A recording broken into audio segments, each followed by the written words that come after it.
Hey, it's your boy, Sergeant Hooked on Heroes, talking about episode 32 of Avataro Sentai DonBrothers.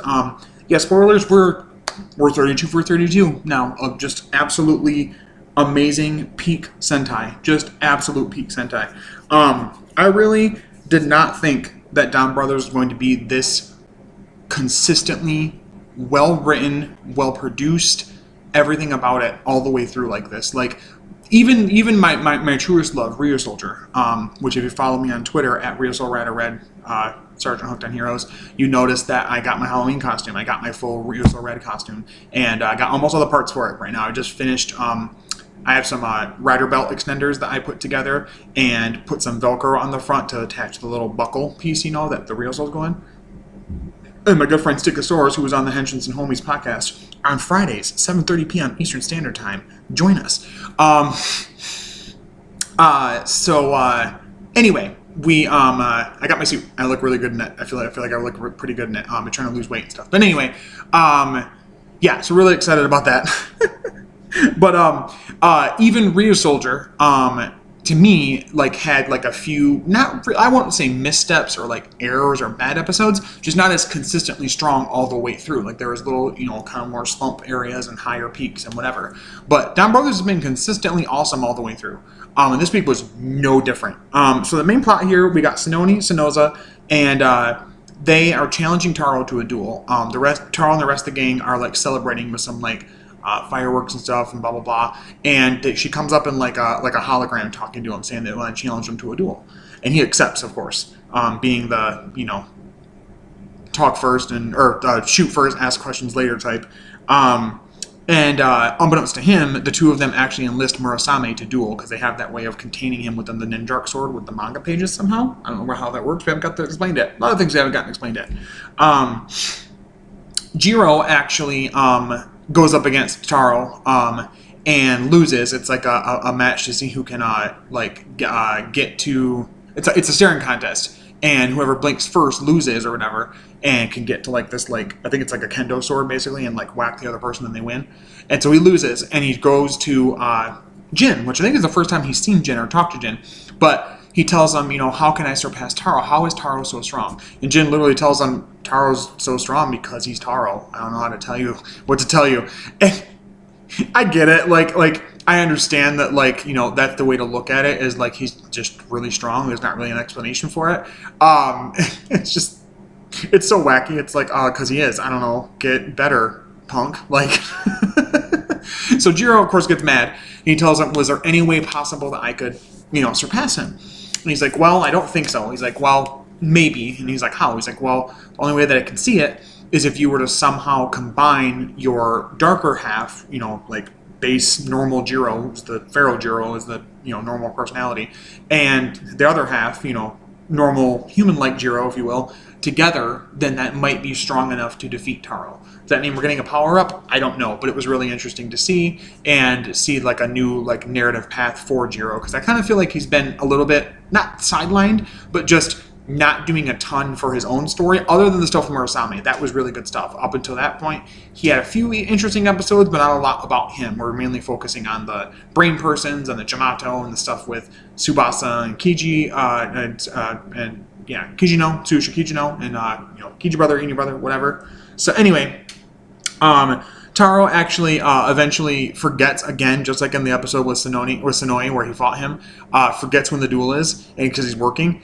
And Senoni and Senoza get pissed about it, come there, and help him finish faster. And that's when they mention to him that this isn't about revenge. This is about honor, basically. It is a little bit about revenge, but I like that they differentiate that it's not as something as petty as just singularly revenge. Like, it's got more to it.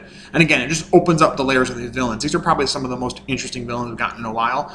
I adored Zenkaiger. Other than Stacy, who eventually becomes good anyway, the villains are kind of weak in Zenkaiger. I love it, but the villains are a little weak. And they're not here. They're very strong here, so I like that. And we don't even have like a main villain, which is really weird. We don't have like a main villain general who's like presiding over everything. It's very odd. But anyway, they have their duel in the as I like to call it, the rock quarry of destiny, as all fights happen in Tokusatsu. So they're having their duel, and they summon Murasame to help. and they're all fighting and everything, and then boom, out of nowhere, this purple meteor crashes to the ground, and up from it comes a Palantir thing, the thing they carry Momotaro on, and there's Senoi with a new outfit with some red streaks in it and stuff, and his own followers, and he's ha ha ha ha ha, Muras, he's Momotaro laughing, and he lands drunk with the power from his boyfriend, clearly his boyfriend, come on, just accept it now, and gets a new transformation sequence and a new little addition to the chest armor on his armor. His sword looks a little different. He's way stronger, and there's a lot more red streaks in the power that he uses when he fights. It's really cool. There's also a Totsuoki this week, but it's just that same hater guy that was the Maji Ranger one, and it was either Ninja or Huracaner one that hated Taro, that was rivaled with him, Come to find out, his mom is the one that had the dog in the one dog episode a while back, and her shirt mentioned something Taro, and that pisses him off, and that's what reminds him of his heated rivalry with Taro. So my man becomes a Bokenger Hitotsuki, which was cool, but also okay. It's what I think is great is that this is supposed to be this sort of half pseudo anniversary season, but other than the avatar changes, the Totsuki, yes, have represented certain seasons, but it feels like anyway is just trying to push those aside or throw them in whenever and focus on other things so that they technically are being done. Executives are telling him you got to do this, but he's still able to tell the story he wants to at the same time. Yeah, the Totsuki, whatever, it's that one guy. But my man is a 3-time champ now of being in a Totsuki and being the #1 hater of Taro. Gets absolutely decimated by Senoi. Taro tries to defeat him, and Senoi comes in faster than him and defeats him before he can do it. You can even hear the finisher, Zanglass Slay! He's and looks, and Senoi is defeated the Totsuki already. So they fight more, and they actually at one point do the whole ha ha ha ha laughing thing with each other, which is weird. Murasame actually not only activates a Robotaro form, but also a basically dark Oni Taijin form with its own dark versions of the group's mecha forms or whatever. And they fight and everything. And so they have the mecha fight. They end up beating him. He goes away. He's fine, like normal, whatever. At the end of it, we mimic the shot with Senoi, where when he was defeated by Taro, and this time Taro was defeated by Senoi. And they have a little back and forth little thing about where the sea and the moon were never supposed to interact with each other, blah blah blah. They're not in the best terms. They're trying to work on their relationship.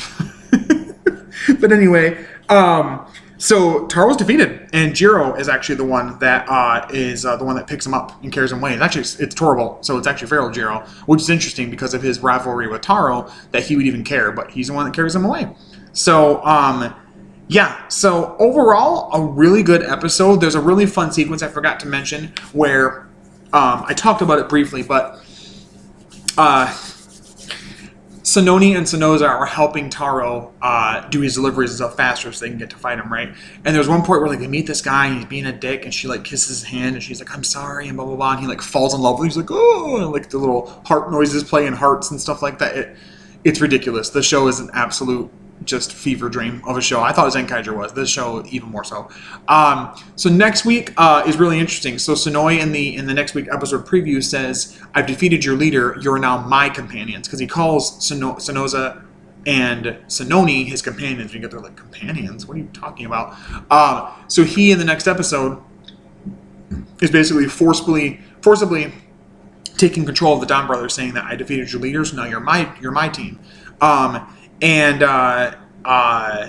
We also get the debut of Goldan Momotaro. So that uses the Omokoshi Phoenix thing, which it's up for pre-order if you want to on Toa Collectibles. Creates the gold, the Omokoshi, Oni Taijin, mecha form. Gives him a really awesome, cool gold cape. He's got this gold part to the helmet. The blaster looks different. Supposedly he's supposed to be able to turn into Senpaiger forms like the other previous Reds. We don't know if that means they're going to add some gold to those suits, if he just turns into the base Reds, or if maybe somebody was like, what if he turns into the power-up version of those?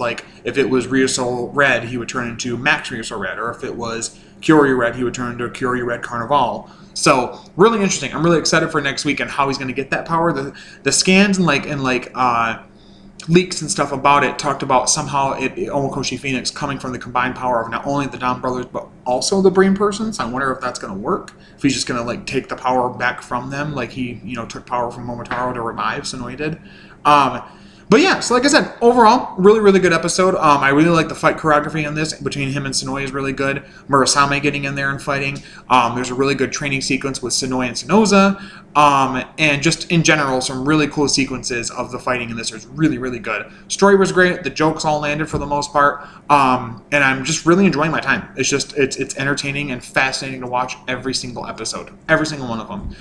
So score-wise, probably somewhere in like the 9 or 9.5-ish out of 10, maybe like a 9.25, something like that. Wasn't like mind-blowing. Definitely interesting to see him come back. Of course, if you were to just skip the episode, next episode preview from last week, you would have been more surprised by it.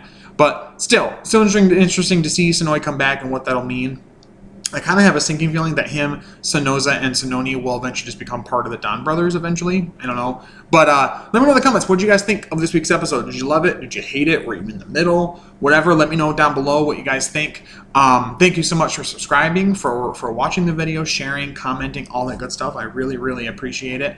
We're just about 500 followers, at 500 followers on Twitter, so holy cow on that. Coming up this week for content, the Don Brothers review that you're just watching right now, duh, and then also the Geats episode 6 review, and then also we're recording Henshins and Homies again this week.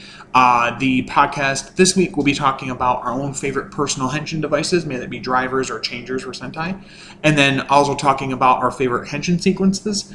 I'm going to be careful about that. I might do share screen, I might not. I might just play the audio from one of them or something like that. But because I want to be careful with, like, being copyright struck by Toei and all of that. But again, thank you so much for watching and being a part of the crew here. I don't know I don't know what we call you guys. I don't know, but being a fan, it really means a lot to me. I've been doing this for a little bit now, and I've gotten some decent success out of it. Yeah, I'm not monetized yet, but I have fun doing it, and I get to kind of talk to you guys about it and release all the details out of my brain as far as all these shows are considered. So thank you so much, guys, for watching. But until next time, stay hooked on them heroes. I'll talk to you next time. Bye, bye, bye. Don, don, don, but all those, don, don, don, but a go.